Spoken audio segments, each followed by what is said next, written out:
Привет! Сегодня мы с вами приготовим невероятные воздушные сдобные булочки. Я не знаю человека, который их не любит, потому что эти булочки идеально подходят к завтраку с чашкой чая или кофе, либо многие любят запивать эти булочки чашкой теплого молока. Есть такое выражение, что 9 из 10 любят шоколад, а 10 всегда врет. Вот я думаю, что в случае с сдобными булочками действует то же правило. Все их любят, а кто говорит, что не любит, он точно врет. Поэтому давайте скорее приступать готовить булочки, потому что процесс приготовления сам по себе не сложный, но, как всегда, тесто требует определенных временных затрат на брожение. Поэтому давайте не затягивать и скорее начинать готовить. И для опары нам понадобится мука, теплое молоко, теплая вода и дрожжи. И начинаем готовить опару. В тарелку отправляем воду, молоко и дрожжи. Перемешиваем. Сюда же добавляем просеянную муку и снова перемешиваем. Опара довольно густая, можно помочь себе ложкой. После чего накрываем тарелку пищевой пленкой. Оставляем опару при комнатной температуре на 3 часа. За это время она увеличится в 2-3 раза. Убирать опару в слегка разогретую духовку не стоит, нам ни к чему ускорять процесс брожения. Поэтому оставляем при комнатной температуре, главное, чтобы не было никаких сквозняков. Поэтому уберите подальше от открытого окна. Все, оставляем ее здесь на 3 часа. Прошло 3 часа, опара увеличилась втрое, она такая хорошенькая, пористая. Снимаем с нее пленку. Если вы ударите тарелку о стол, то ваша опара активно опадет. Ну и мы можем приступать к замесу теста. Для теста нам понадобится зрелая опара, мука, яйца, сливочное масло уже предварительно растопленное и остывшее. То есть вы его растопили, дайте ему постоять, чтобы оно остыло и не было горячее. Теплая вода, дрожжи, соль и сахар. По желанию можете добавить, например, изюм, грамм 100-150. Я изюм не буду добавлять. И в начале в дежу комбайна мы отправляем нашу зрелую опару.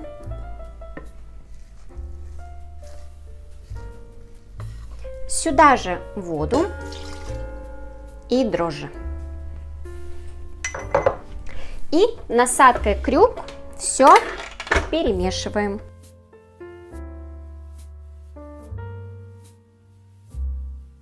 Как только ингредиенты объединились, добавляем в дежу муку. Я ее, конечно же, просеяла заранее. Что касается сливочного масла и сахара, мы их пока можем объединить и хорошенечко перемешать. Так, они пусть стоят, ждут, а мы опять-таки объединяем все ингредиенты. Перемешиваем ингредиенты. И как только они более-менее объединились, добавляем половину масла с сахаром и снова перемешиваем.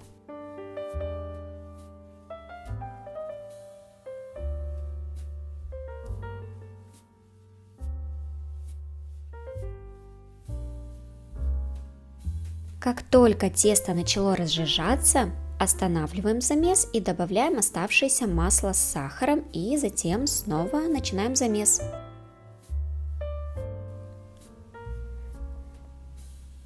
Сначала тесто довольно жидкое, затем потихоньку начинает объединяться в единый ком.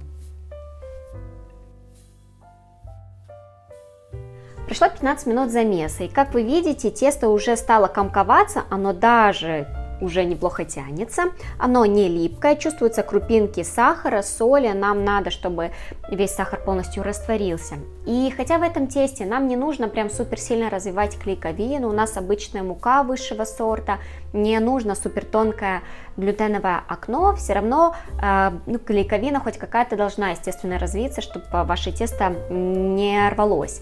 Поэтому вы помните, что тесто нельзя перегревать выше 24 градусов, потому что клейковина потом развивается плохо. Так как замес длится 20-30 минут, я рекомендую вам примерно в середине замеса, спустя 10-15 минут, все зависит от мощности вашего комбайна, потрогать ваше тесто. Если оно стало тепленькое, я рекомендую вам снять тесто с крюка, но это в том случае, когда оно у вас, как и у меня, стало уже так комковаться, а не жидкое.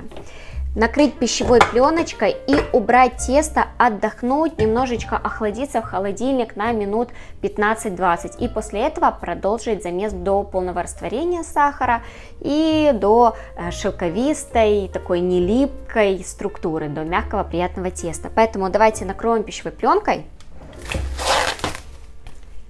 Есть. И уберем в холодильник на минуток 20. 20 минут прошло, тесто охладилось, и мы можем продолжать замес до полного растворения сахара и, как я сказала ранее, до мягкого приятного теста. Как только вы перестали ощущать крупинки сахара, соли, а тесто стало мягким и не липким, снимаем его с крюка и достаем из дежи. Вот, посмотрите, оно совсем не липнет к рукам и поверхности. Оно очень хорошо тянется, клейковина развилась отлично, даже довольно-таки тонкое глютеновое окно образовывается. С таким тестом работать одно удовольствие. Еще немного его обминаем и округляем.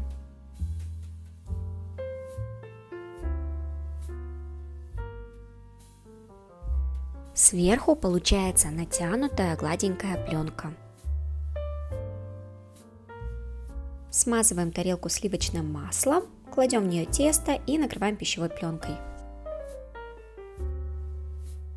Оставляем тесто при комнатной температуре бродить 3 часа. И опять-таки убирать в теплое место и ускорять процесс брожения не следует. Главное, чтобы не было сквозняков. Через 1 час сделаем обминку.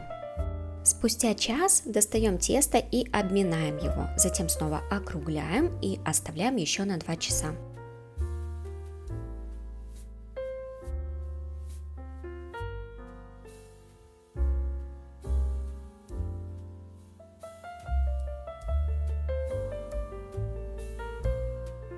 Прошло 3 часа, тесто увеличилось в объеме, но, как вы видите, оно не прям выбегает из тарелки, так и нужно, не переживайте. И мы можем приступать к делению теста и формовке булочек. Вынимаем тесто с тарелки и начинаем его делить. Я делаю булочки по 105-110 грамм.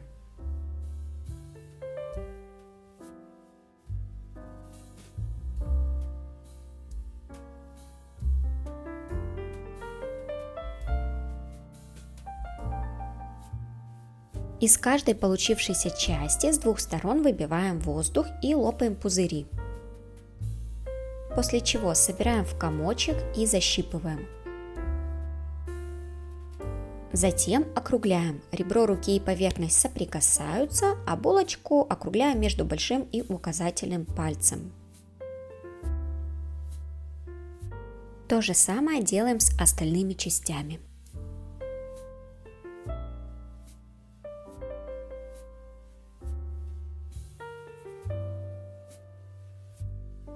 Накрываем пленкой и оставляем на отлежку на 20 минут, после чего перекладываем их на противень и снова накрываем пленкой.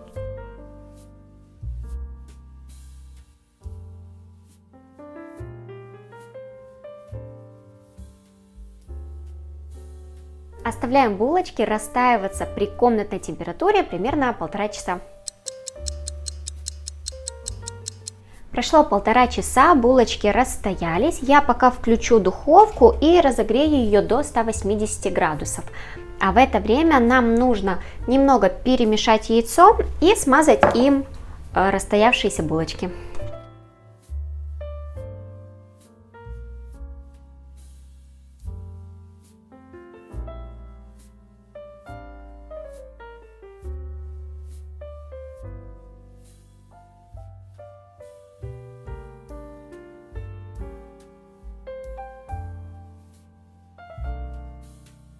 Отправляем булочки в духовку выпекаться при 180 градусах на режим конвекция примерно на 25-30 минут.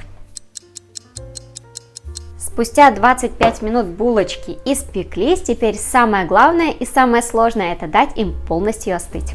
По булочкам видно, в какой части моей духовки жар сильнее. Но ничего, смотрите, какая она красивая и кругленькая, давайте ее разрежем. Вот такая она мягкая, пористая и очень вкусно пахнущая сдобой. Ну вот, наши сдобные булочки и готовы. Согласитесь, что рецепт абсолютно несложный, да, требует определенных временных затрат, но поверьте, результат того стоит. Вы только что видели булочку в разрезе, она очень воздушная, красивая, и после того, как мы ее сжимаем, она хорошо возвращается в свою прежнюю форму. Это при том, что она еще слегка теплая. Кстати, старшее поколение моей семьи говорит, что эти булочки идентичны тем советским булочкам по 9 копеек. Я, конечно, не знаю, поэтому вы обязательно готовьте эти булочки и пишите в комментариях, так ли это. Ну и теперь остается только заварить чай или, как я говорила в начале видео, подогреть молочко и подавать эти прекрасные сдобные булочки к столу. Я на этом буду заканчивать. Обязательно подписывайтесь на мой канал, ставьте лайки, пишите ваши комментарии и до скорых встреч!